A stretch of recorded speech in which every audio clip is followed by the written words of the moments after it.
सहरी में चाय इस्तेमाल करने से दांतों पर काले निशान पड़ जाते हैं। सहरी के वक्त दही के इस्तेमाल से मुंह पर झुर्रियां नहीं पड़ती। अगर अभी तक आपने चैनल को सब्सक्राइब नहीं किया तो जल्दी से सब्सक्राइब कर लें। सहरी का खाना खाने से पहले 1 गिलास पानी पीने से दिन भर सुकून रहता है।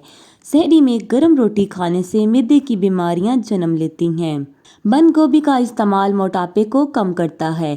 अदरक का सालन खाने से गुर्दे और मैदे को ताकत मिलती है।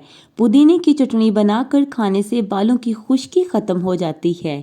चने की दाल के सालन में नींबू निचोड़कर खाने से पेट की चर्बी खत्म हो जाती है। स्ट्रॉबेरी का जूस पीने से शुगर की बीमारियां खत्म होती हैं। खारिश में प्याज का रस मलने से आराम मिलता है। खुश्क खांसी का मसला हो तो शलजम खाने से खुश्क खांसी खत्म हो जाती है। गुड़ और मलट्ठी मिलाकर खाने से बैठा हुआ गला साफ हो जाता है। सलाद खाने से ज़हनी थकावट ख़त्म होती है। गाय का दूध पीने से रंग सफ़ेद होता है। पानी में गुड़ मिलाकर पीने से पेशाब करते वक्त जलन महसूस नहीं होती। अगर भूख ज़्यादा लगती हो तो दही खाने से भूख कम लगेगी। सर दर्द का मसला हो तो तुलसी के पत्तों को पानी में उबाल कर सर धो लिया करो। वज़ू के दौरान अगर कुली करते वक्त पानी दिमाग में चला जाए तो रोज़ा टूट जाएगा।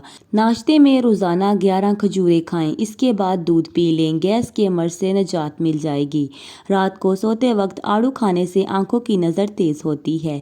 जिनको भूख ना लगती हो शलजम का सालन खाया करें, भूख लगना शुरू हो जाएगी। मज़ीद इसी तरह की अच्छी वीडियोस देखने के लिए ज़िंदगी गुज़ार टीवी को सब्सक्राइब करें। अल्लाह हाफिज़।